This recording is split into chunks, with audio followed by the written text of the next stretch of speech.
Good morning, students. Next, we are taking the topic nucleoside and nucleotide. Nucleoside and nucleotide. Nucleoside அப்படின்னா என்னன்னா ஒரு ஒரு nitrogen base ஒரு sugar molecule இது ரெண்டும் சேர்ந்து அதுக்கு பேர் நியூக்ளியோசைடு. இதோட ஒரு பாஸ்பரஸ் மாலிகுல் சேர்ந்தால் அது நியூக்ளியோடைடு. ஓகே, ஒரு சுகர் மாலிகுலும் ஒரு நைட்ரஜன் பேஸ் இது ரெண்டும் சேர்ந்தால் அதுக்கு பேர் நியூக்ளியோசைடு. நியூக்ளியோசைடோட ஒரு பாஸ்பரஸ் மாலிகுல் சேர்ந்தால் அதுக்கு பேர் நியூக்ளியோடைடு. ஓகேங்களா, இதுதான் நியூக்ளியோடைடுக்கும் நியூக்ளியோசைடுக்கும் உள்ள வித்தியாசம். ஓகேவா, ஒரு சுகர் மாலிகுலும் ஒரு நைட்ரஜன் பேஸ் ரெண்டும் சேர்ந்தால் அதுக்கு பேர் நியூக்ளியோசைடு. நியூக்ளியோசைடோட ஒரு பாஸ்பரஸ் சேர்ந்தால் அதுக்கு பேர் நியூக்ளியோடைடு. இவ்வளோ தான் வித்தியாசம். ஓகேங்களா, இதுதான் நியூக்ளியோடைடு அண்டு நியூக்ளியோசைடு. இந்த சுகர் பென்டோஸ் சுகர் அப்படின்னு சொல்லுவாங்க. பென்டோஸ்னால் 5, பென்டான்னா 5. இதில் 5 கார்பன் இருக்கும், அதனால் இது பென்டோஸ் சுகர் அப்படின்னு சொல்லுவாங்க. பாருங்க, 1 2 3 4 5 இப்படி 5 கார்பன் இருக்கும், அதனால் அது பென்டோஸ் சுகர் அப்படின்னு சொல்லுவாங்க. இதில் ஃபஸ்ட்டு கார்பன் பார்த்திங்கன்னா இதுதான் கார்பன் நம்பர் 1. இது நைட்ரஜன் பேஸோடு ஜாயிண்ட் ஆகும். சுகரில் இருக்கக்கூடிய ஃபஸ்ட்டு கார்பனு நைட்ரஜன் பேஸில் ஜாயிண்ட் ஆகும். First, second, third, fourth, fifth carbon பார்த்திங்கன்னா பாஸ்பரஸோடு ஜாயிண்ட் ஆகும். ஃபிஃப்த்து கார்பன் பார்த்திங்கன்னா பாஸ்பரஸோடு ஜாயிண்ட் ஆகும். இந்த தேர்டு கார்பன் பார்த்திங்கன்னா பக்கத்தில் இருக்கிற நியூக்ளியோடைடோட பாஸ்பரஸில் போய் ஜாயிண்ட் ஆகும். சரியா, புரியுதா? ஃபஸ்ட்டு கார்பன் நைட்ரஜன் பேஸில் போய் ஜாயிண்ட் ஆகும். நைட்ரஜன் பேஸோட பாண்டு க்ரியேட் பண்ணி ஜாயிண்ட் ஆகிடும். இதனோட தேர்டு கார்பன் பார்த்திங்கன்னா பக்கத்தில் இருக்கிற நியூக்ளியோடைடில் இருக்கிற பாஸ்பரஸோட போய் ஜாயிண்ட் ஆகும். இதனோட பாஸ்பரஸ் 5வது கார்பனில் போய் ஜாயிண்ட் ஆகிருக்கும். புரியுதா, நான் சொல்கிறது புரியுதா? ஃபஸ்ட்டு கார்பன் நைட்ரஜன் பேஸோடு ஜாயிண்ட் ஆகிருக்கும். தேர்டு கார்பன் பார்த்திங்கன்னா பக்கத்தில் இருக்கிற நியூக்ளியோடைடோட பாஸ்பரஸில் போய் ஜாயிண்ட் ஆகிருக்கும். அதனோட ஃபிஃப்த்து கார்பன் பாஸ்பரஸோடு ஜாயிண்ட் ஆகிருக்கும். Okay, these are the nucleotide and nucleoside chemical properties. ஓகேங்களா, இந்த டயக்ராம் ட்ரா பண்ணி வச்சுக்கோங்க. இது 10th புக்கில் இருக்குது. இப்போ நம்ம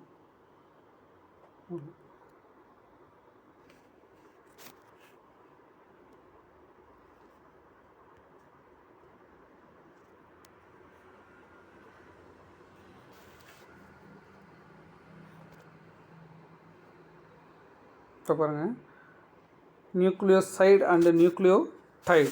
nucleoside and nucleotide. The nitrogen base is chemically linked with one molecule of sugar is called nucleoside. ஒரு nitrogen base linked with one molecule of sugar is called as nucleoside. That is connected with the first carbon of sugar. When the phosphate group is attached with the 5th carbon of the same sugar is called as nucleotide. நியூக்ளியோசைடோட ஒரு phosphate group joint ஆச்சுன்னா அதுக்கு பேர் என்ன? Nucleotide. இதான் நியூக்ளியோடைடுக்கும் நியூக்ளியோசைடுக்கும் உள்ள different. Nucleoside means one nitrogen base joint with one sugar is called as nucleoside. Nucleoside is added with the phosphate group is called as nucleotide. Okay.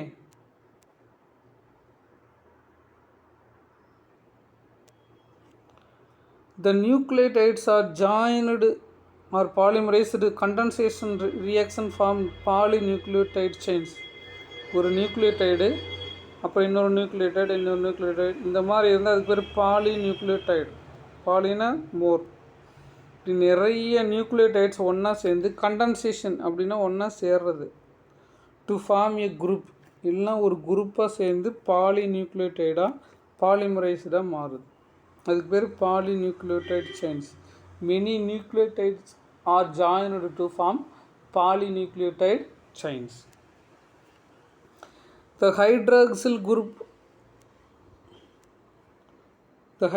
group of the third carbon of the sugar, one nucleotide forms ester bond with the phosphate of another nucleotide. நம்ம சொன்னோம் இல்லையா, இந்த bento சுகரில்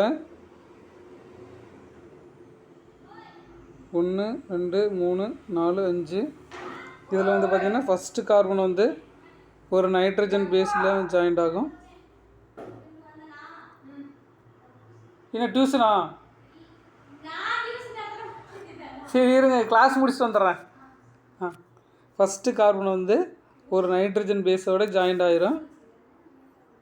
அது third carbon வந்து பார்த்திங்கன்னா பக்கத்தில் இருக்கிற நியூக்ளியோடைடோட பாஸ்பரஸில் போய் ஜாயிண்ட் ஆகும். அஞ்சாவது கார்பன் வந்து பார்த்திங்கன்னா ஃபிஃப்த்து கார்பன் வந்து பார்த்திங்கன்னா பாஸ்பேட் குரூப்போட போய் ஜாயிண்ட் ஆகிருக்கும். அஞ்சாவது கார்பன் பாஸ்பேட் குரூப்பில் ஜாயிண்ட் ஆகிருக்கும். ஃபஸ்ட்டு கார்பன் வந்து நைட்ரஜன் பேஸோட ஜாயிண்ட் ஆகிருக்கும். தேர்டு கார்பன் வந்து பக்கத்தில் இருக்கிற நியூக்ளியோடைடில் இருக்கிற பாஸ்பரஸோட போய் ஜாயிண்ட் ஆகிருக்கும். Okay, the third carbon of this sugar is one of the nucleotide forms ester bond with the phosphate group of another nucleotide. பக்கத்தில் இருக்கிற நியூக்ளியோடைடில் போய் அது ஜாயிண்ட் ஆகிருக்கு. The chemical bonds link with the sugars. The chemical bonds linked with the sugar components adjacent nucleotides called phosphodiester bond. அந்த third carbon வந்து பக்கத்தில் இருக்கக்கூடிய பாஸ்பரஸோடு போய் ஜாயிண்ட் ஆகுது இல்லையா, இந்த பாண்டுக்கு பேர் phosphodiester bond. 2 ester bond joint ஆகும், அதனால தான் டைஎஸ்டர் பாண்ட். இது பாஸ்பேட்டு போய் ஜாயிண்ட் ஆகிறதுனால அதுக்கு பேர் பாஸ்போடைஎஸ்டர் பாண்ட். இது வந்து 5 to 3 டைரக்ஷனில் தான் இருக்கும். எப்பவுமே 5 to 3 டைரக்ஷனில் மட்டும்தான் ஃபார்மேஷன் ஆகும். This indicate the polarity of stand. இதை வச்சு இதுக்கு ஒரு முனைவுத்தன்மை இருக்குது அப்படின்னு சொல்கிறாங்க. இதெல்லாம் நம்ம பின்னாடி டீட்டெயிலாக படிக்க போகிறோம்.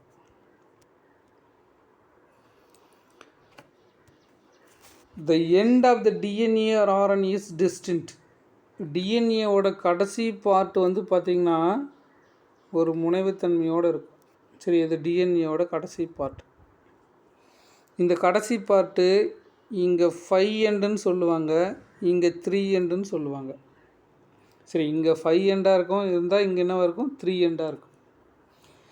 5 எண்டுனா என்ன அர்த்தம்னா, இங்கே பாஸ்பேட் ஃபங்க்ஷனல் குரூப் இருந்ததுன்னா அது 5 எண்டு.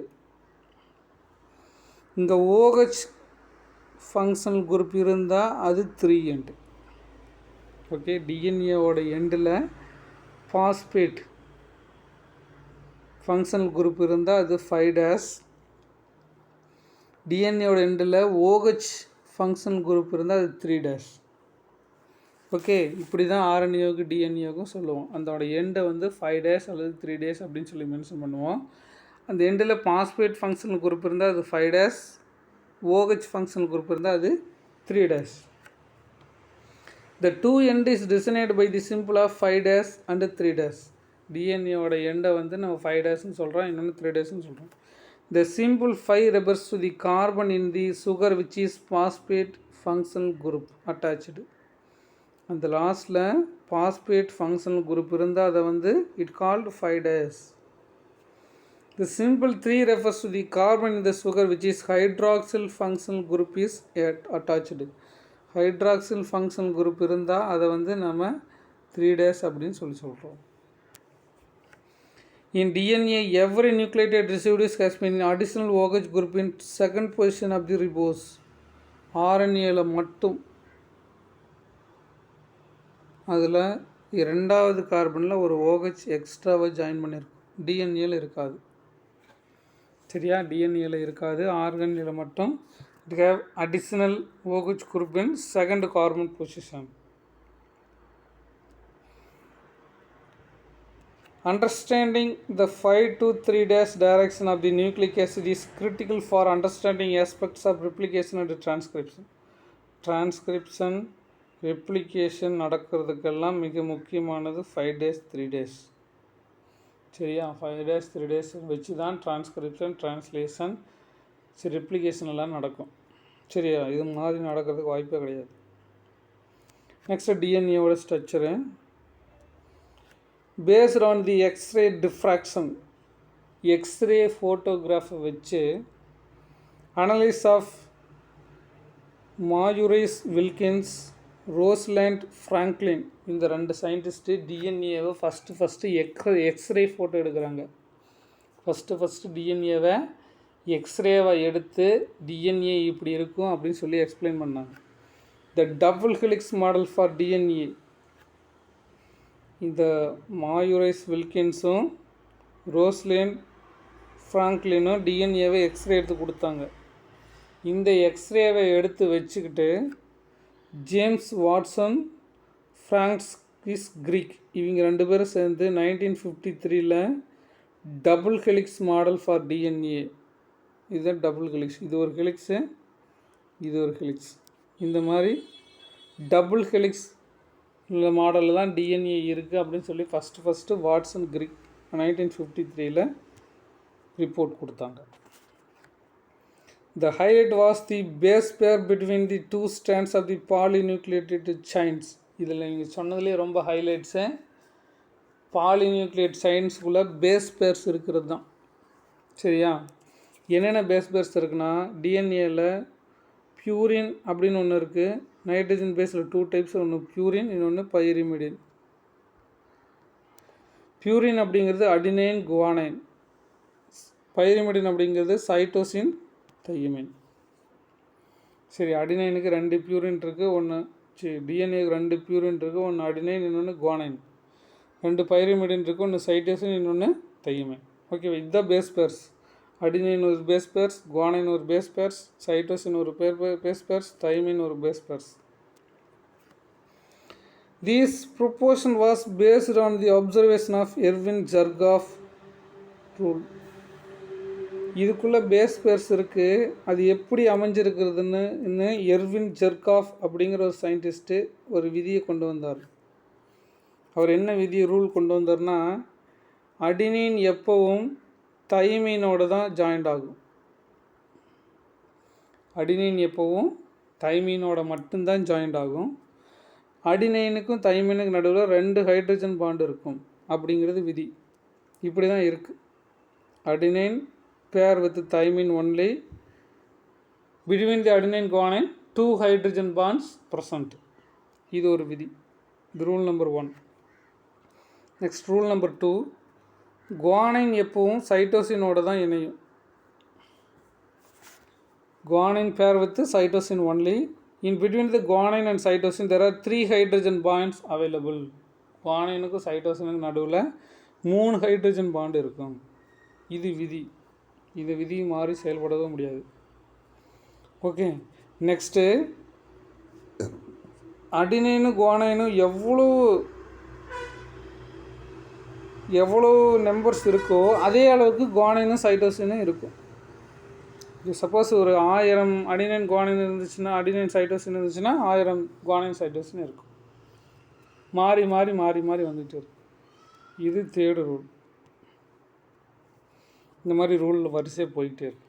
உங்களுக்கு 3rd ரூல் மட்டும்தான் கொடுத்துருக்காங்க, அதை மட்டும் தெரிஞ்சுக்கோங்க. அடினைன் பேர் வித்து தைமின் ஒன்லி. அடினைன் வந்து தைமினோட மட்டும்தான் பேர் ஆகும். அடினைனுக்கு தைமினுக்கு நடுவில் 2 ஹைட்ரஜன் பாண்ட் மட்டும்தான் இருக்கும்.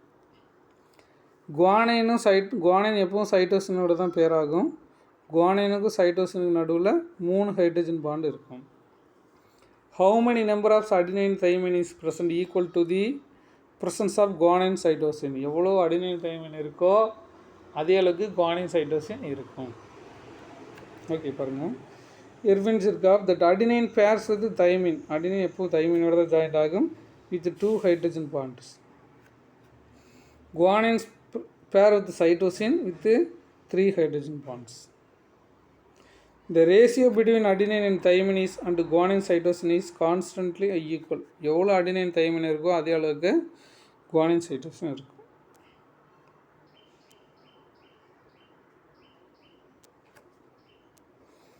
The base pairing confers the unique property of polynucleated chains. இந்த பேஸ் பேர்ஸ் இந்த விதிகள் இருக்கிறதுனால தான் டிஎன்ஏவுக்கு ஒரு குறிப்பிட்ட விதி மூலியமாக போயிட்டு.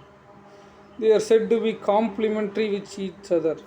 காம்ப்ளிமெண்ட்ரி அப்படின்னு என்னென்னா, இப்போ ஒரு ஸ்ட்ராண்ட் எப்படி இருக்குது, ஒரு ஸ்ட்ராண்டில் இங்கே இருக்குது, இங்கே ஏ இருக்குது, இங்கே டி இருக்குது, இங்கே ஜி இருக்குது, இங்கே சி இருக்குது, இங்கே ஏ இருக்குது.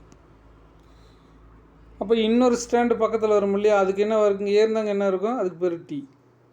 இங்கே டி இருந்தாங்க என்ன இருக்கும், இங்கே ஏவாக இருக்கும். குவானின் இதோட ஜாயிண்ட் ஆகும், சைட்டஸ் இன்னோட தான் ஜாயிண்ட் ஆகும். சைட்டஸ் இதனோட ஜாயிண்ட் ஆகும், குவானின் இருக்கும்.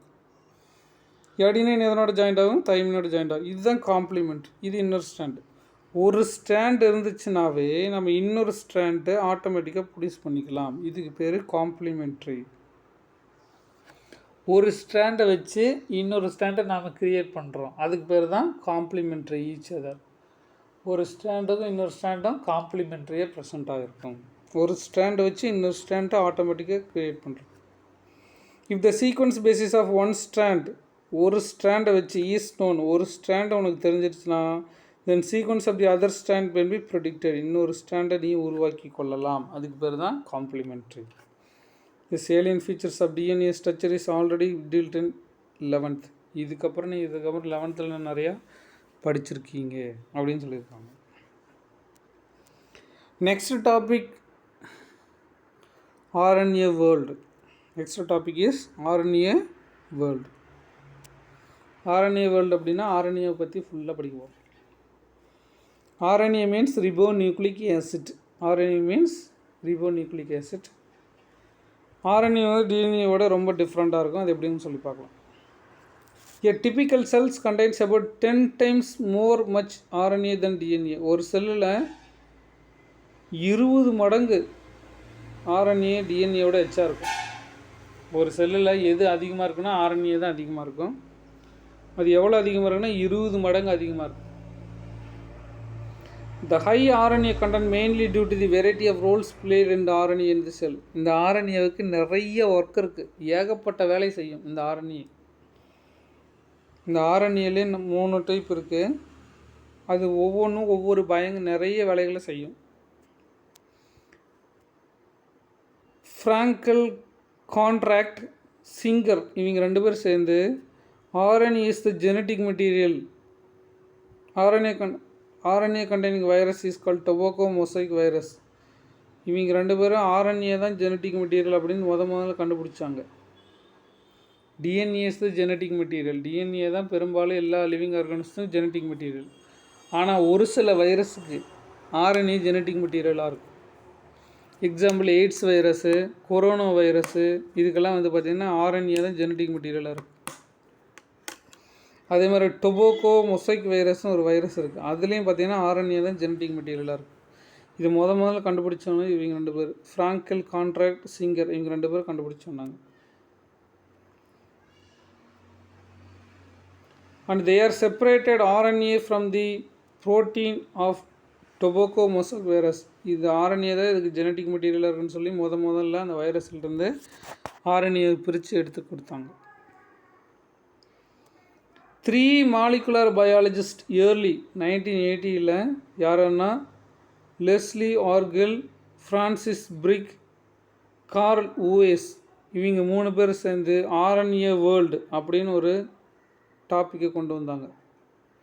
ஃபஸ்ட்டு RNA வேர்ல்டு அப்படின்னா எல்லாமே RNAவோட வேலை தான் அப்படிங்கிற மாதிரி அர்த்தம். சரியா, உலகத்தில் இருக்கிற எல்லா ஒர்க்குமே RNA மூலிமா தான் நடக்குது அப்படிங்கிற மாதிரி மீனிங் வரும். RNA வேர்ல்டு அப்படின்னு இது 3 பேர் சேர்ந்து சொன்னாங்க.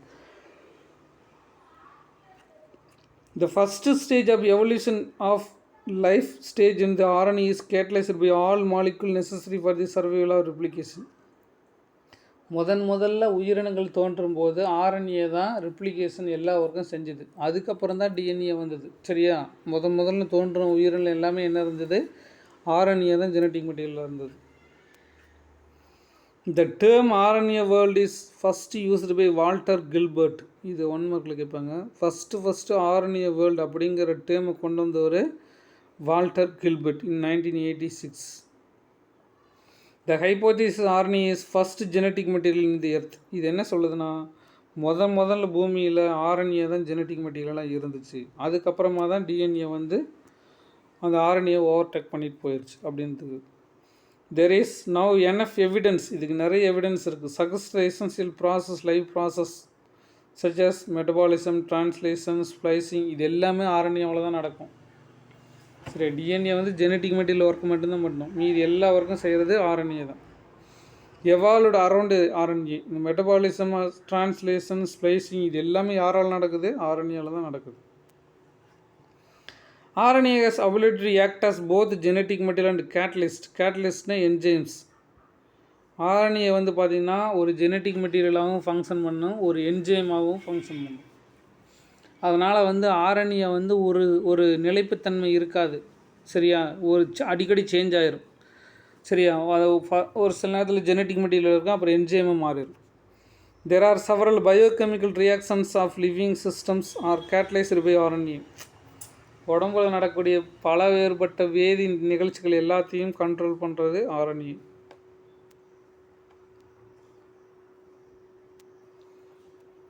The catalytic RNA is known as ribosome. இந்த மாதிரி என்ஜைமாக இருக்கக்கூடிய ஆர்என்ஏவுக்கு பேர் ரிபோசோம் அப்படின்னு சொல்லி பேர், ரைபோசைம் அப்படின்னு சொல்லி பேர். அதுக்கு பேர் என்ன? ரைபோசைம். சரி, ரைபோசைம் அப்படிங்கிறது கேட்டலைட்டிக் ஆர்என்ஏவுக்கு பேர் ரைபோசைம் அப்படின்னு சொல்லி பேர். But the RNA being catalyzed was reactive hence the unstable. இதனால் வந்து இது அன்ஸ்டேபிள்னு சொல்லுவாங்க. ஏன்னா இது ஜெனட்டிக் மெட்டீரியலாக இருக்கும், அப்புறம் வந்து கேட்டலைட்டிக்காக மாறிடும், அப்புறம் மறுபடியும் ஜெனட்டிக் மெட்டீரியலாக மாறும். இதனால் இதை வந்து அன்ஸ்டேபிளாக சொல்லுவாங்க. இது வந்து ஸ்டேபிளாக ஒரு நிலையான நிலையில் இருக்காது. சரியா? ஜெனட்டிக் மெட்டீரியலாக இருக்கும், அப்புறம் கேட்டலைட்டிக்காக மாறிடும், அப்புறம் ஜெனட்டிக் மெட்டீரியல், இந்த மாதிரி ஸ்டேபிளே இல்லாமல் அன்ஸ்டேபிளாக மாறி மாறி போயிட்டே இருக்கும். இதனால தான் ஆர்என்ஏ வந்து ஜெனட்டிக் மெட்டீரியல் இல்லை அப்படின்னு கொண்டு வந்தாங்க. This leads to the evolution more stable from the DNA. இதனால தான் டிஎன்ஏலேருந்து ஆர்என்ஏலேருந்து டிஎன்ஏ உருவாச்சு. வித் கண்டைன் கெமிக்கல் மாடிஃபிகேஷன். ஆர்என்ஏல கெமிக்கல் மாடிஃபிகேஷன் ஆகி அது டிஎன்ஏவாக மாறிடுச்சு. Since the DNA is a double stranded molecule having complementary strand. இப்போ டிஎன்ஏ எப்படி இருக்குது? டபுள் ஸ்டாண்டாக இருக்குது, ஒன்றுக்கு ஒன்று காம்ப்ளிமெண்ட்ரி ப்ரெசண்ட்டாக இருக்குது.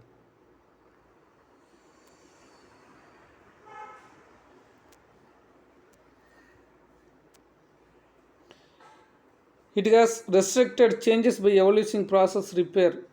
இதில் வந்து சேஞ்சஸ் நடந்துச்சுன்னா அதே ரிப்பேர் பண்ணிக்கும். டிஎன்ஏல ஏதாவது சேஞ்சஸ் நடந்ததுன்னா அது ரிப்பேர் பண்ணிக்கும். Some of the RNA molecules functions is gene regulated by binding DNA affect the gene expression. ஒரு சில நேரத்தில் ஆர்என்ஏவும் டிஎன்ஏவும் ஜாயிண்ட் ஆகி கூட எக்ஸ்ப்ரெஸ் பண்ணும். அந்த மாதிரி வைரஸ் எல்லாம் இருக்குது. ஒரு சில நேரத்தில் ஆர்என்ஏவும் டிஎன்ஏவும் பைண்டிங் பண்ணி ஒரு குழப்பமான ஒரு வைரஸ் எல்லாம் இருக்குது. Some virus use RNAs genetic material. ஒரு சில வைரஸ் ஆர்என்ஏவை ஜெனட்டிக் மெட்டீரியலில் யூஸ் பண்ணுது. Andrew Fire and Craig Mello இவங்க 2 பேர் 2006 நோபல் ப்ரைஸ் வாங்கினாங்க. எதுக்குன்னா the opinion that RNA is the active ingredient of the chemistry of life. இந்த ப்ராசஸ்க்காக இவங்களுக்கு என்னென்னா இவங்க என்ன சொல்கிறாங்கன்னா, அதாவது நம்ம லைஃபுக்கு தேவையான கெமிக்கல் ரியாக்ஷன்ஸ் எல்லாமே கொடுக்கறது ஆர்என்ஏ தான் சொல்லி கண்டுபிடிச்சி நோபல் ப்ரைஸ் வாங்கிட்டாங்க. ஆண்ட்ரி ஃபயர், கிரியாக் மெல்லோ அப்படிங்கிற 2 பேரும் நம்ம உடம்புக்கு தேவையான கெமிக்கல் ரியாக்ஷன்ஸ் எல்லாமே நடக்கிறது யார்? ஆர்என்ஏ அப்படின்னு சொல்லி கண்டுபிடிச்சி அதுக்கு நோபல் ப்ரைஸ் வாங்கிட்டாங்க. These type of RNA role have been discussed in 11th. இதையும் நீங்கள் 11th டிஸ்கஸ் பண்ணிட்டீங்களாம். Okay, this is the RNA. இப்போ நம்ம டிஎன்ஏ பற்றி படிச்சிட்டோம், ஆர்என்ஏ பற்றி படிச்சிட்டோம். Next properties of genetic material. Genetic material அப்படின்னா அதுக்கு ஒரு சில ப்ராப்பர்ட்டிஸ் இருக்குது, அது என்னென்னு சொல்லி பார்க்கலாம். இந்த ப்ராப்பர்ட்டிஸ் வச்சு நம்ம ஆர்என்ஏ ஜெனட்டிக் மெட்டீரியலாக டிஎன்ஏ ஜெனட்டிக் மெட்டீரியல் அப்படின்னு சொல்லி நம்ம தெரிஞ்சுக்கலாம். சரியா? அதாவது DNA's the genetic material, DNA தான் ஜெனட்டிக் மெட்டீரியல். ஓகேவா? ஆனால் ஒரு சில வைரஸில் மட்டும் ஆர்என்ஏ ஜெனட்டிக் மெட்டீரியல். ஓகே, அவ்வளோதான் concept. Properties of genetic material. Genetic மெட்டீரியலோட character. Properties of genetic DNA versus RNA. இப்போ டிஎன்ஏ ஜெனட்டிக் மெட்டீரியலாக ஆர்என்ஏ ஜெனட்டிக் மெட்டீரியலா அப்படின்னு மறுபடியும் பிரச்சனை. சரியா? அது வந்து இப்போ யாருக்கு வந்து கேரக்டர் அதிகமாக மேட்ச் ஆகுது அப்படிங்கிறத வச்சு அவங்க முடிவு பண்ணுவாங்க. டிஎன்ஏக்கு தான் எல்லா கேரக்டரும் மேட்ச் ஆகும், ஆர்என்ஏக்கு மேட்ச் ஆகாது. அதனால் டிஎன்ஏ ஜெனட்டிக் மெட்டீரியல் அப்படின்னு சொல்லி ப்ரூஃப் பண்ணுறாங்க. First, the experiment of Hershey and Chase clearly indicates DNA is the genetic material. இந்த ஹெர்ஷி சாஸ் எக்ஸ்பெரிமெண்ட்டை வச்சு டிஎன்ஏ தான் ஜெனட்டிக் மெட்டீரியல்னு சொல்லி ப்ரூவ் பண்ணுறாங்க. However, இருந்த போதிலும் some of the virus like tobacco mosaic virus, bacteria page சரியா இந்த பாக்டீரியா பேஜ் 0b RNA வந்து இதில் வந்து ஜெனட்டிக் மெட்டீரியலாக ஃபங்க்ஷன் பண்ணுது. பெரும்பாலும் எல்லா வைரஸ்லேயும் ஜெனட்டிக் மெட்டீரியல் டிஎன்ஏவாக தான் இருக்குது. ஆனால் ஒரு சில வைரஸில் RNA ஜெனட்டிக் மெட்டீரியலாக இருக்குது. என்னென்ன virus? Bacteria page, tobacco mosaic virus, HIV virus, சரியா அடினோ வைரஸு, கொரோனா வைரஸ் கூட RNA ஜெனட்டிக் மெட்டீரியலாக இருக்கும். RNA acts as a genetic material. The molecule that can act genetic material should be have following properties. ஒரு molecule வந்து genetic மெட்டீரியலாக act பண்ணோம்னா அதுக்கு ஒரு சில ப்ராப்பர்ட்டிஸ் இருக்குது. அது என்னன்னு சொல்லி இப்போ பார்க்கலாம். First self replication. ஒரு மாலிகுல் வந்து ஜெனட்டிக் மெட்டீரியலாக ஃபங்க்ஷன் பண்ணால் அது செல்ஃபாக ரிப்ளிகேட் பண்ணிக்கணும். ரிப்ளிகேட்னா குட்டி போட்டுக்கணும். இப்போ ஒரு டிஎன்ஏ இருக்குன்னா அது தன்னை மாதிரியே ஒரு டிஎன்ஏ உருவாக்கணும். RNA தன்னை மாதிரியே ஒரு RNA உருவாக்கணும். அப்படி இருந்தாலும் அது ஜெனட்டிக் மெட்டீரியல். டிஎன்ஏன்னா தன்னை மாதிரியே ஒரு டிஎன்ஏ உருவாக்கணும். சரி, அப்போ டிஎன்ஏ எப்படின்னா இது மாதிரி ஒரு டிஎன்ஏ உருவாக்குச்சா அது ஜெனட்டிக் மெட்டீரியல், இல்லைன்னா அது இல்லை. சரியா? It should be able to replicate. இது வந்து ரிப்ளிகேட் ஆக தெரிஞ்சிருக்கணும். அப்போ தான் அது genetic material. According to the rule base pairing of complementary both nucleic acids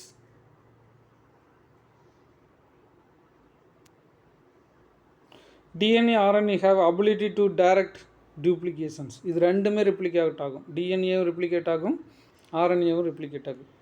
proteins fulfils. Protein வந்து ரிப்ளிகேட் ஆகாது.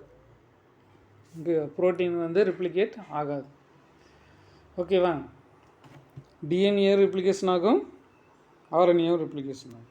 ஃபஸ்ட்டு ரெண்டுக்குமே ஓகே. ரெண்டாவது ஸ்டெபிலிட்டினா ஒரு நிலைப்புத்தன்மையோடு இருக்கணும்.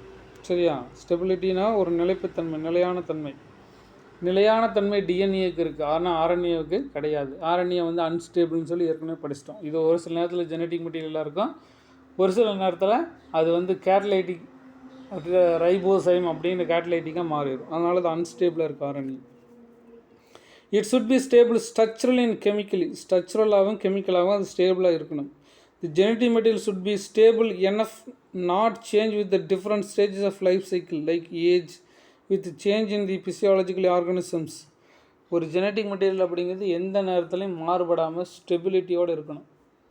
அப்படி இருந்தால் தான் அது ஜெனட்டிக் மெட்டீரியல். அது சேஞ்ச் ஆச்சுன்னா உயிர் இழக்க நேரிடும். Stability is one of the property of genetic material. It was clearly evident of Griffith transforming principle.